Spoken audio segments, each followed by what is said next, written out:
अगर ये दे दिया ना क्रिएटर को, वो आपको क्या अपने घर वालों को भी बेच देगा। इस वीडियो को देखने के बाद बहुत से क्रिएटर्स के नजरों में मैं एक गद्दार बन जाऊंगा, वो शायद मुझसे बात भी नहीं करेंगे, कुछ दोस्तियां भी टूटेंगी, लेकिन यार क्या फर्क पड़ता है, ऐसी दोस्तियां किसको चाहिए। लेकिन इस वीडियो का पॉइंट ये है कि मैं आज आपके सामने कंटेंट क्रिएशन और इन्फ्लुएंसर मार्केटिंग के बारे में कुछ ऐसे सच बताने वाला हूं जो जानने का आपको पूरा हक है, क्योंकि आप ऑडियंस हो। जो सारे पैसे इस इंडस्ट्री में बन रहे हैं उसमें आपका भी कोई कंट्रीब्यूशन है, एंड आई फील दैट इस इंडस्ट्री में जो कोई भी पैसे बना रहा है उसने वो पैसे एथिकली बनाने चाहिए। मैं पिछले 2 सालों से एक क्रिएटर रह चुका हूं और मैंने बहुत सारी चीजें यहाँ पे देखी, बहुत से अच्छे लोगों को मिला, बहुत से बेकार लोगों को भी मिला, एंड इन बेकार लोगों के बारे में कुछ सच आप भी जानना डिजर्व करते हो। देखिए, मान के चलते हैं कि आप एक डेट पे जाने वाले हो, इसलिए आपको फेस वॉश खरीदना है। अब देखो, आप एक ऐसे इंसान हो जो नहाता भी नहीं है, फेस वॉश दूर की बात, तो अब फेस वॉश सेलेक्ट करना ही आपके लिए एक बड़ा टास्क हो गया। Again, don't be offended, just imagine, ये सिर्फ एक एग्जांपल है, बिकॉज ऑब्वियसली रियल लाइफ में तो आपको डेट के लिए भी कौन पूछेगा। गजब बेइज्जती है। एनीवे, आपको फेस वॉश सेलेक्ट करना है तो आप आपके एक इन्फ्लुएंसर ने रेकमेंड किया हुआ फेस वॉश चूज कर लेते हो। अब वो फेस वॉश लगाने के बाद प्रॉब्लम ऐसी होती है कि ऑलरेडी जो शक्ल कुछ खास अच्छी थी नहीं, वो और खराब हो जाती है, रिएक्शन हो जाता है। तो अब इस आउटकम का सबसे बड़ा प्रॉब्लम क्या होगा? ज्यादा से ज्यादा आप एक डर्मेटोलॉजिस्ट के पास जाओगे, वो आपको 1-2 दिन की दवाई देगा और आपकी स्किन वापस ठीक हो जाएगी।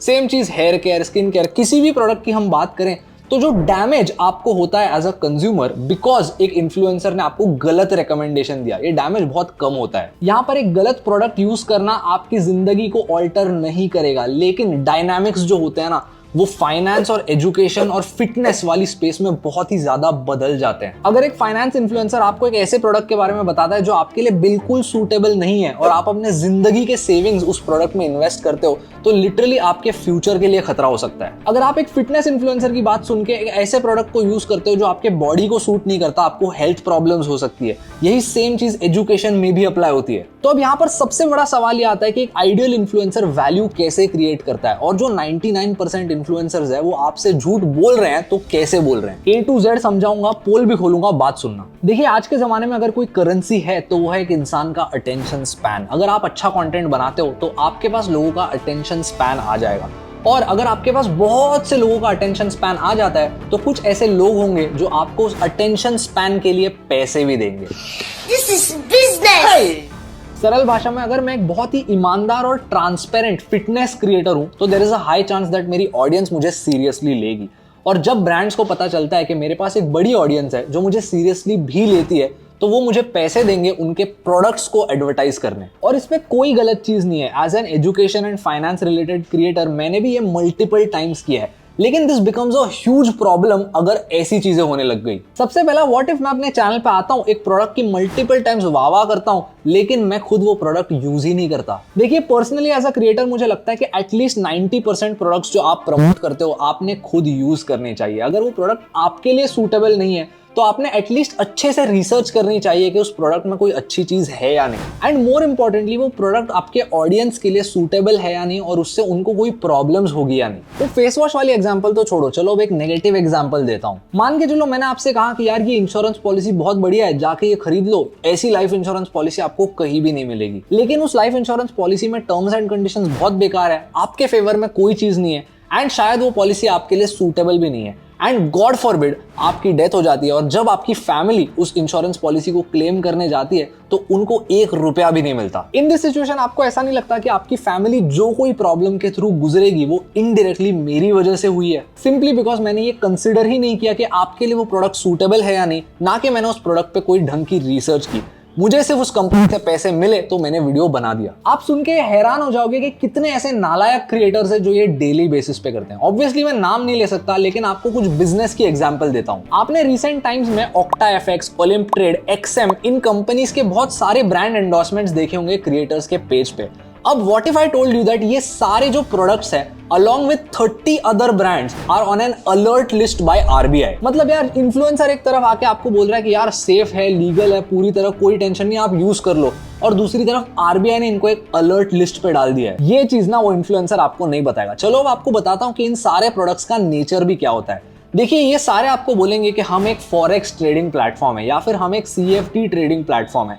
देखिए, इंडिया में अगर आपको फॉरेक्स ट्रेड करना है तो it has to come under the FEMA act of 1999। ये एक्ट क्लियरली बताता है कि अगर आपके बिजनेस को फॉरेक्स में ट्रेड करना है तो उसने कौन सी सारी चीजों को मीट करना चाहिए और किस सिचुएशंस के अंडर आपका बिजनेस फॉरेक्स में नहीं ट्रेड कर सकता। और उतना ही नहीं, इस अलर्ट लिस्ट में ये सारी एंटिटीज को आरबीआई ये भी कहता है कि these are not authorized to operate an electronic trading platform. सरल भाषा में आरबीआई ये बोल रहा है कि जो सारे ये बिजनेसेस कर रहे हैं इसको हम मॉनिटर नहीं कर रहे, तो अगर आपके पैसे यहां पर जाते हैं तो आरबीआई कुछ नहीं कर सकता। हर एक बिजनेस की लिस्ट मैंने डिस्क्रिप्शन में डाल दी है। अब आपको समझाता हूं उनका बिजनेस मॉडल क्या होता है। देखिए, अगर आपको लगता है कि यूएस डॉलर का भाव बढ़ने वाला है और आपने एक ट्रेड लेनी है तो आप सिंपली आपके ब्रोकर के अकाउंट में जाके एक फ्यूचर्स कॉन्ट्रैक्ट या फिर एक ऑप्शंस कॉन्ट्रैक्ट में ट्रेड ले सकते हो। अब देखिए, यहां पर क्या होता है, एक क्लियरिंग हाउस आपकी ट्रेड को गारंटी करता है। क्लियरिंग हाउस का मतलब ये होता है कि देखो, आप अगर एक चीज बाय करते हो तो उसको बेचने वाला भी एक इंसान आपके लिए होना चाहिए। तो कल को अगर वो इंसान गायब हो गया ना, तो एक क्लियरिंग हाउस गारंटी करेगा कि आपने जो भी खरीदा था उस हिसाब से आपके पास पैसे आए या नहीं। अब मैं आपको इन प्लेटफॉर्म्स का सिस्टम समझाता हूं। आप बोलोगे कि आपको यूएस डॉलर खरीदना है, आप इस ऐप पे एक अकाउंट बनाओगे, पैसे डिपॉजिट करोगे और यूएस डॉलर में एक बाय पोजीशन ओपन कर लोगे। उसके बाद ये होता है कि प्लेटफॉर्म सिर्फ एक नोट बनाता है कि आपके नाम के under let's say 1000 US dollars की एक बाय पोजीशन ओपन है। अब अगर यूएस डॉलर का प्राइस ऊपर गया तो आप प्रॉफिट में हो, प्लेटफॉर्म अपने जेब से आपको ये प्रॉफिट देगा। एंड अगर यूएस डॉलर का प्राइस नीचे गया तो आप लॉस में हो, ये लॉस प्लेटफॉर्म खुद बेयर करेगा। मॉरल ऑफ द स्टोरी, आपका प्रॉफिट प्लेटफॉर्म का लॉस और आपका लॉस प्लेटफॉर्म का प्रॉफिट। और ये प्लेटफॉर्म ऐसे डिजाइन किए जाते हैं कि आपका हर बार लॉस होता रहे और प्लेटफॉर्म का प्रॉफिट ये होता है लेवरेज के द्वारा। यानी कि वो आपको बोलेंगे कि आप 1000 रुपए डिपॉजिट करो और आप 10,000 रुपए की ट्रेडिंग कर सकते हो। तो मतलब ऑब्वियसली अगर आप 1000 रुपए डिपॉजिट करके 10,000 रुपए के इक्विवेलेंट यूएस डॉलर खरीद रहे हो तो उसमें 1% का भी चेंज आपके लिए 10% का चेंज होगा।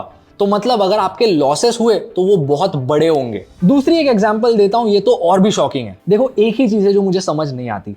आरबीआई ने भी कह दिया कि हम इनको अलर्ट लिस्ट पे डाल रहे हैं, ये आपके लिए सेफ नहीं है। क्रिएटर को भी पता है यहाँ पे कितना भारी लॉस होता है। यहाँ पे प्रॉफिट कमाने के चांस से 10 गुना ज्यादा लॉस कमाने का चांस होता है। ये जानने के बावजूद भी वो इसको इतना प्रमोट क्यों कर रहा है, मैं बताता हूँ। ये अगर ये दे दिया ना क्रिएटर को, वो आपको क्या अपने घर वालों को भी बेच देगा।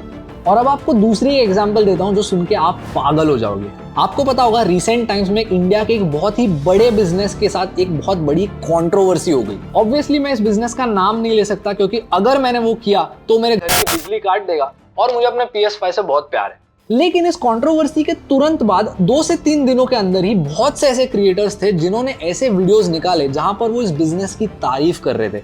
वो कह रहे थे कि इस बिजनेस के बारे में जो सारी बातें हो रही है ना, वो एंटी इंडिया है और ये बिजनेस जो है वो हमारे देश का एक बहुत अहम हिस्सा है। अगर ये बिजनेस नहीं हुआ ना तो हमारे देश की ऐसी कोई वैल्यू ही नहीं बचेगी। मतलब ये सारे लोग ऐसी बातें कर रहे थे कि ये जो एक बिजनेस है ना, वही हमारे देश को चला रहा है। And in my opinion that is bullshit. लेकिन क्या आप जानते हैं कि क्यों हर एक क्रिएटर के वीडियो का फ्लो और उसके सारे पॉइंट्स बहुत ही ज्यादा सिमिलर थे? उसका भी जवाब बताता हूं। लेकिन अब आप बोलोगे कि भाई प्रूफ क्या है, तुझे कैसे पता इन्होंने पैसे खाए थे? देखिए, मुझे भी ईमेल आया था to talk about this exact thing. मुझे भी यही बोला गया था कि आप वीडियो बनाओ, हम स्क्रिप्ट देंगे, आपको सिर्फ तारीफ करनी है, आप अपने कमर्शियल्स बताओ कितने। फॉर ऑब्वियस रीजंस उस बिजनेस का नाम और ईमेल जिस बंदे से आई थी वो दोनों चीजें मैंने हाइड की है। लेकिन यार इतने अंधे कैसे हो सकते हो तुम लोग? वो सारी चीजें पेड थी। सिंपल चीज है यार, अगर वो बिजनेस क्लीन है और तुम जानते हो वहां पे कोई फ्रॉड नहीं हो रहा तो तुम वीडियो बनाने के पैसे क्यों ले रहे हो? तुमने तो वीडियो खुद से बनाना चाहिए। एनीवे यार, वीडियो का पॉइंट सिर्फ ये है कि creators have to be so much more transparent. As audience आपको भी देखना है कि क्रिएटर कितना ट्रांसपेरेंट है और वो जो सारी एडवाइस दे रहा है उसको आपने फेस वैल्यू पे नहीं लेना। अगर एक क्रिएटर आपको बोलता है कि ये बहुत बढ़िया प्रोडक्ट है, आपने यूज करना चाहिए, पहले जाके उस प्रोडक्ट की अच्छी तरह से रिसर्च करो, स्पेशली अगर ये फाइनेंस, एजुकेशन या फिटनेस वाले डोमेन में है। मैं यहाँ पे अपनी तारीफ तो नहीं कर रहा, बट सिंपली एक प्रैक्टिस बता रहा हूँ जो मैं खुद फॉलो करता हूँ and I think that all the other creators have to do it. 90% जो प्रोडक्ट्स आपको मेरे इंस्टाग्राम पे दिखेंगे वो मैं खुद यूज करता हूँ। अगर 10% मैं यूज नहीं भी करता तो आई मेक श्योर दैट उस प्रोडक्ट का अच्छा बैकग्राउंड है, अच्छे रिव्यूज है, जो सारे लोग उसको यूज करते हैं वो उनसे सेटिस्फाइड है एंड मोस्ट इंपॉर्टेंटली मेरी जो ऑडियंस है, जो एज ग्रुप है, ये प्रोडक्ट उनके लिए सूटेबल होगा या नहीं। अब जिन प्रोडक्ट्स का नाम मैं लेने वाला हूं उन्होंने इस वीडियो को स्पॉन्सर नहीं किया है, लेकिन आपको सिर्फ एग्जांपल के तौर पे बता रहा हूं। अगर हम इन्वेस्टमेंट के फील्ड की बात करें तो स्मॉल केस और ग्रो को मैंने प्रमोट किया था, दोनों प्रोडक्ट्स मैं यूज करता हूँ। पर्सनल फाइनेंस के डोमेन में मैंने क्रेड को प्रमोट किया था, मैं 2021 से उस ऐप को यूज करता हूँ। क्योंकि देखिए किसी भी ब्रांड एंडोर्समेंट की सबसे नंबर 1 क्राइटेरिया यही होनी चाहिए, product suitability. Anyway, this was just a message for you, ताकि आप एक स्मार्ट ऑडियंस बन सके और सिर्फ क्रिएटर्स के रिकमेंडेशंस को फेस वैल्यू पे ना लें। प्लीज अपनी खुद की भी रिसर्च करना इन सारे प्रोडक्ट्स को यूज करने से पहले। और जाते जाते सिर्फ एक बात बोलना चाहूंगा जो ये सारे नालायक लोग आपको नहीं बताएंगे, if it looks paid it is. Subscribe करना।